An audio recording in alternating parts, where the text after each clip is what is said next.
Hello friends, எல்லாருக்கும் வணக்கம். இது உங்கள் செஸ் வாசம். இன்னைக்கு பார்த்தீங்கன்னா நம்ம வந்து ஒரு அருமையான செஸ் ஸ்டடி பார்க்க போகிறோம். செஸ் ஸ்டடி பார்த்தீங்கன்னா 1965ல HM லூமர் அப்படின்ற ஒருத்தரால் கம்போஸ் பண்ணப்பட்ட ஒரு அருமையான ஸ்டடி தான். இந்த இடத்துல white to play. So white வந்து இந்த இடத்துல கேமை எப்படி ஃபினிஷ் பண்ண போறாரு அப்படின்றத தான் நம்ம பார்க்கணும்.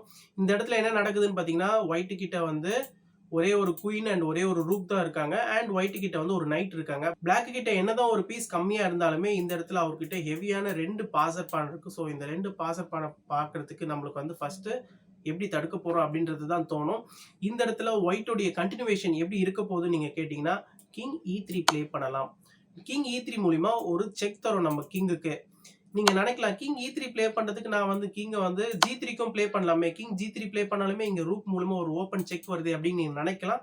பட் இந்த இடத்துல கிங் E3 பிளே பண்றதே நம்ம வந்து இந்த கிங்கால இந்த ஸ்கொயர்ஸ் எல்லாம் கண்ட்ரோல் பண்றதுக்காக தான். ஸோ இது வந்து இன்னும் கொஞ்ச நேரத்துல உங்களுக்கு புரியும் கிங் E3 எதனால ஒரு கரெக்டான மூவ்னு சொல்லிட்டு.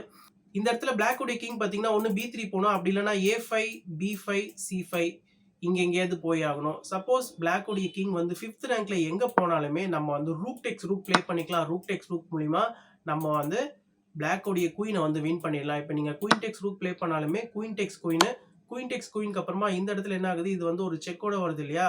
இப்போ நீங்க திருப்பி கிங்கை வந்து இந்த பானுக்கு கிட்ட கொண்டு வரீங்கன்னு வச்சுக்கோங்களேன். இந்த இடத்துல என்ன பண்ணிக்கலாம்னா நம்ம வந்து அழகா ஒரு பானை வந்து கேப்சர் பண்ணிக்கலாம். ஒரு பானை கேப்சர் பண்ணதுக்கு அப்புறமா திருப்பி நம்ம இந்த பானை வந்து குயினை வச்சு அழகா வின் பண்ணிக்கலாம். ஸோ எனிவே பாத்தீங்கன்னா ஒயிட் வந்து இந்த இடத்துல கேமை வந்து ஃபினிஷ் பண்ணிடலாம்.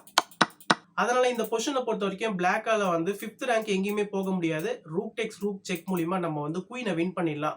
பிளாக்குக்கு இருக்கிற ஒரே ஆப்ஷன் என்னன்னு பாத்தீங்கன்னா, கிங் B3 தான் பிளே பண்ண முடியும். 3rd ரேங்க் தான் வந்தாகணும். 3rd ரேங்க் வந்ததுக்கு அப்புறமா இந்த குயின் வந்து இப்ப பின் ஆயிடுது. ஓகேங்களா. இந்த குயின் பின் ஆனதுக்கு அப்புறமா இப்ப ஒயிட் என்ன பண்றாருன்னா, சிம்பிளா ரூக் டெக்ஸ் ரூக் பிளே பண்றாரு. ரூக் டெக்ஸ் ரூக் பிளே பண்ணி பின்னான குயினையே வந்து திரும்ப அட்டாக் பண்றாரு.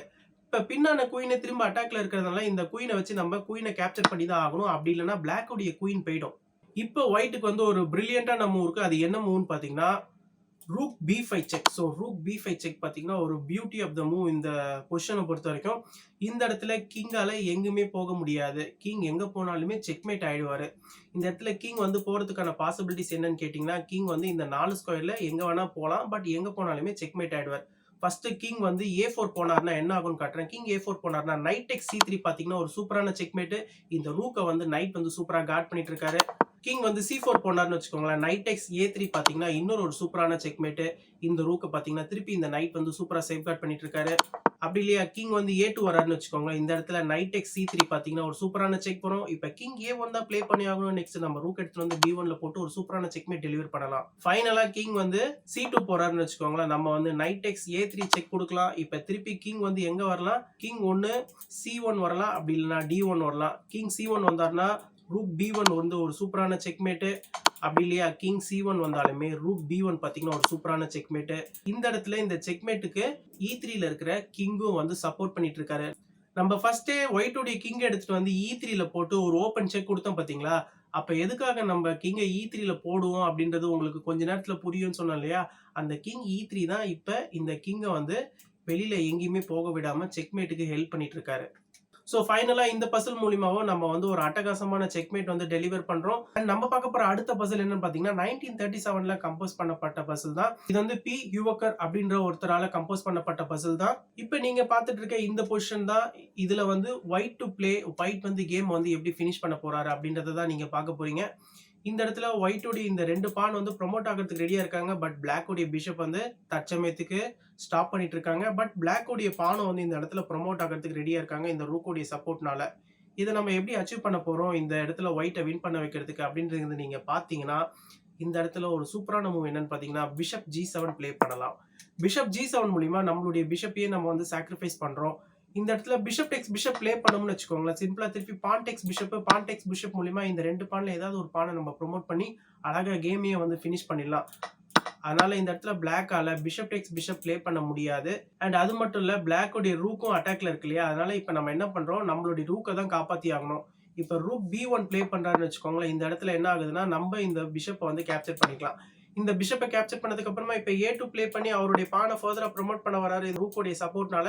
இப்ப என்ன ஆகுதுன்னா, நம்மளுடைய பிஷப் எடுத்துட்டு வந்து அழகா A1ல போட்டுக்கலாம். பிஷப் A1ல போட்டதுமே இப்ப என்ன ஆகுதுன்னா, இந்த பிஷப்போடைய சாக்ரிஃபைஸ கண்டிப்பா பிளாக் வந்து அக்செப்ட் பண்ணி தான் ஆகணும். இந்த bishop sacrifice suppose black accept பண்ணாம, இந்த பான் ப்ரொமோஷன தடுக்கிறேன்னு சொல்லிட்டு இங்க B8ல போடுறாருன்னு வச்சுக்கோங்களேன். நம்ம வந்து H8 குயினா கன்வெர்ட் பண்ணிக்கலாம். நீங்க இந்த ரூக்க வச்சு குயின கேப்சர் பண்ணாலுமே நெக்ஸ்ட் நம்ம பிஷப் டேக்ஸ் ரூக் ப்ளே பண்ணிக்கலாம். அண்ட் திருப்பி இந்த பிஷப் வந்து இந்த பானை கன்வெர்ட் பண்ண விடாம தடுத்துட்டு இருக்காரு. அண்ட் ஒயிட்டோடைய பானை நம்ம திருப்பி ப்ரோமோட் பண்ணி கேம் வந்து சூப்பரா ஃபினிஷ் பண்ணிடலாம். அதனால இந்த பொசிஷனை பொறுத்த வரைக்கும் பிளாக் வந்து இந்த பிஷப் சாக்ரிஃபைஸ் அக்செப்ட் பண்ணி தான் ஆகணும். இந்த பிஷப் சாக்ரிஃபைஸ் அக்செப்ட் பண்ணதுக்கு அப்புறமா இப்ப H8 வந்து நம்ம குயினா கன்வெர்ட் பண்றோம். இப்ப திருப்பி ரூக் வந்து விலகி போறாரு. ரூக் விலகி போனதுக்கு அப்புறமா இப்ப நம்ம குயின் எடுத்துட்டு வந்து குறுக்குல போடுறோம். இப்ப பிளாக் வந்து இந்த குயினை கேப்சர் பண்ணியே ஆகணும். ஏன்னா அவருடைய கிங்கும் இந்த இடத்துல ஸ்கேட்ல தான் இருக்கு. இப்ப ரூக் டெக்ஸ் குயின் ப்ளே பண்ணதுக்கு அப்புறமா இப்ப என்ன ஆகுதுன்னா H7 ப்ளே பண்ணிக்கலாம். H7 ப்ளே பண்ணி நம்ம திருப்பி வந்து இந்த பானை வந்து ப்ரோமோட் பண்றதுக்கு ரெடியா இருக்கும். இப்ப நீங்க திருப்பி உங்களுடைய ரூக் வந்து இங்க கொண்டு வரீங்கன்னு வச்சுக்கோங்களேன். இப்ப நம்மளுடைய பானை வந்து ப்ரோமோட் பண்ணிக்கலாம். இந்த குயினை வந்து தடுக்கிறதுக்கு பிளாக் கிட்ட போதுமான டைம் கிடையாது. அண்ட் இது வந்து ஒரு செக்கோட இப்ப வருது. இப்ப இது ஒரு செக்கோட வரதுனால என்ன ஆகுதுன்னா இப்ப கிங் G2 நீங்க ப்ளே பண்றீங்கன்னு வச்சுக்கோங்களேன். இப்ப நம்ம திருப்பி என்ன பண்றோம், குயின் எடுத்துட்டு வந்து குயின் G8 அப்படி இல்லைன்னா குயின் B2 செக் கொடுக்கலாம். ஸோ இந்த ரெண்டு மூலியமாவும் நம்ம வந்து இந்த பானை வந்து கேப்சர் பண்ணிக்கலாம். ஸோ நம்ம வந்து குயின் B2 செக் கொடுக்கணும்னு வச்சுக்கோங்களேன். இப்போ வந்து கிங் வந்து G3 வராருன்னா நம்ம இந்த பானை கேப்சர் பண்ணிக்கலாம். ஸோ திருப்பி பார்த்தீங்கன்னா queen versus rook theoretically queen வச்சிருக்கவங்க தான் கேம் வந்து ஃபினிஷ் பண்ணுவாங்க. ஸோ இந்த ஒரு பசிலை பற்றி நீங்கள் என்ன நினைக்கிறீங்க, இப்போ பார்த்து நம்ம பசில்ஸை பற்றிலாம் நீங்கள் என்ன நினைக்கிறீங்க அப்படின்றத கண்டிப்பாக கமெண்ட் செக்ஷனில் மென்ஷன் பண்ணுங்கள். இதோட நான் இந்த வீடியோ முடிச்சுக்கிறேன். ஃபைனலாக நான் சைன் அப் பண்ணுறதுக்கு முன்னாடி நம்ம சேனல் இன்னும் யாரும் சப்ஸ்கிரைப் பண்ணலாம், தயவு செஞ்சு சப்ஸ்கிரைப் பண்ணிக்கோங்க. தேங்க்யூ.